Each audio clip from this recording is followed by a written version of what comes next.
Jangan lupa subscribe YouTube channel Metro TV News dan jangan lupa nyalakan notifikasinya.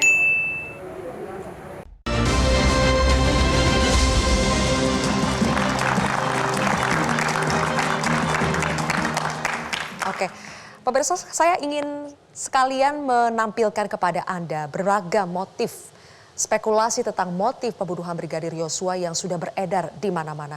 Kita sambil putarkan dan saya akan tanya ke Pak Sugeng. Pak Sugeng, motif ini semakin berkembang liar. Mungkin karena kita dapat hin-hinnya dari mulut Menko Polhukam, dari penyidik juga ada, tapi semuanya itu sensitif, ada yang bilang mengerikan, menjijikan, kemudian juga konten dewasa. Malahan spekulasinya semakin berkembang. Bagaimana seharusnya kepolisian menyikapi soal motif ini? Dibuka saja ke publik sekarang, tidak usah tunggu pengadilan atau seperti apa? Boleh mikrofonnya Pak Sugeng? 3 motif sudah rontok ya. Pelecehan, pemerkosaan, pengancaman sudah rontok. Menuju kepada hasil pernyataan Dirtipidum atas 2 laporan. Nah yang tersisa ada setidaknya 2 lagi ya. Peristiwa yang di Magelang ya, ini antara pelecehan atau perselingkuhan ya.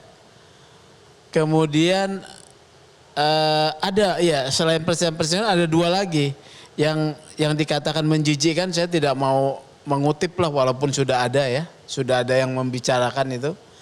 Ada lagi pengetahuan tentang kegiatan lancung daripada tersangka FS terkait dengan kerja di Satgasus.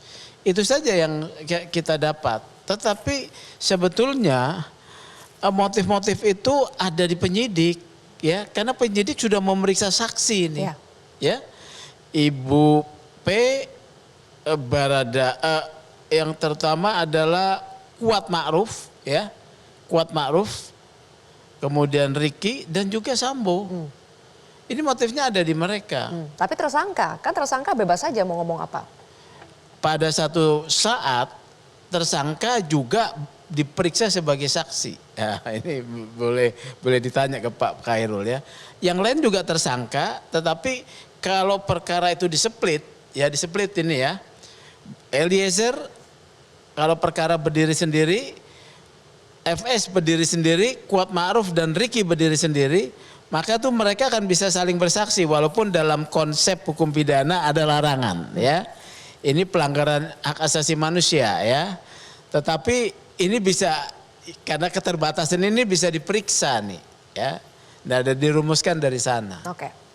Jadi memang belum jelas juga. Oke. Ya. Mas Reza, motif macam apa yang membuat seorang jenderal bintang 2 Kadif Propam dengan karir cemerlang sampai bisa gelap mata mengambil putusan yang beresiko tinggi dan mempertaruhkan karir, jabatan, reputasinya? Kalau bicara motif di balik aksi kejahatan, sesungguhnya bisa disederhanakan menjadi 2 saja. Pertama, motif emosional. Kalau motif ini yang melingkar-lingkar di kepala tersangka FS, maka kita bisa perkirakan ada luapan amarah, kebencian, dendam, sakit hati, cemburu, atau perasaan-perasaan negatif lainnya. Dan ini seolah-olah tercerminkan lewat penganiayaan yang sedemikian keji itu. Jadi seolah-olah tidak cukup bagi tersangka ini untuk meluapkan amarahnya dengan 1 atau 2 pukulan saja. Tapi seolah-olah amarahnya, sakit hatinya, dendamnya, kebenciannya, dan seterusnya itu sebanding dengan tindakan penganiayaan itu. Itu kalau motif emosional.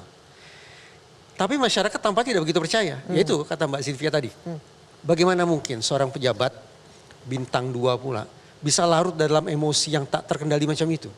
Boleh jadi ada sesuatu yang lebih daripada sekedar masalah emosi. Nah berarti kita pindah ke motif yang kedua. Yaitu motif instrumental. Kalau bicara motif instrumental tidak ada urusannya lagi nih dengan suasana hati. Tapi seseorang melakukan tindak kejahatan yang dilatar belakangi oleh motif emosional, tujuannya untuk mendapatkan harta, mendapatkan kenaikan jabatan, pangkat, kehormatan, dan juga kemungkinan menutupi kejahatan lainnya.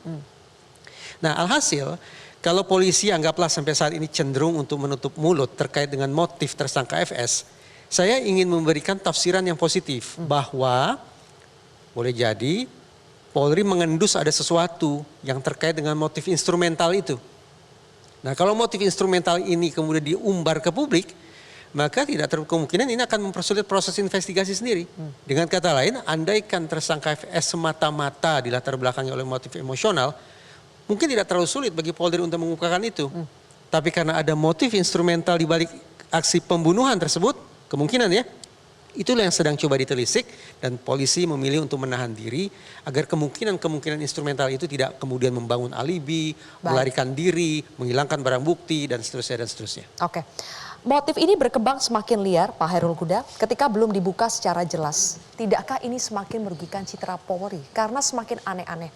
Sampai terus terang kita lihat sendiri ada sampai hubungan terlarang, hubungan menyimpang, bahkan bisnis ilegal sampai menyangkut-nyangkut konsorsium 303. Bagaimana itu Pak Hairul Huda?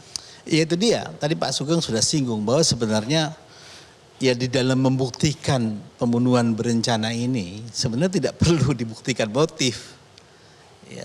Karena dengan mengatakan ini ditembak atas suruhan, atas perintah, dua istilah itu yang kita juga harus dalami apa maksudnya, menyuruh atau memerintahkan. Itu saja sudah membuktikan bahwa memang ada waktu berpikir lebih dulu, seperti Pak Sugeng bilang tadi, sehingga ini masuk kategori pembunuhan berencana. Jadi sebenarnya tidak terlalu penting kita mendapati motif sekarang. Bisa saja nanti untuk melengkapi uraian dakwaan itu nanti disampaikan di pengadilan, katakanlah seperti itu. Tapi yang lebih penting kalau menurut saya adalah segera membawa perkara ini ke pengadilan. Untuk kemudian masyarakat tidak berspekulasi. Saya sih tidak meyakini bahwa masyarakat yang berspekulasi sehingga ada berapa 5, 10 motif seperti Pak Sugeng tadi sampaikan. Bisa jadi ini disampaikan oleh orang-orang yang sebenarnya ingin membuat perkara ini berlarut-larut. Untuk mengejar motif seperti mengejar hantu.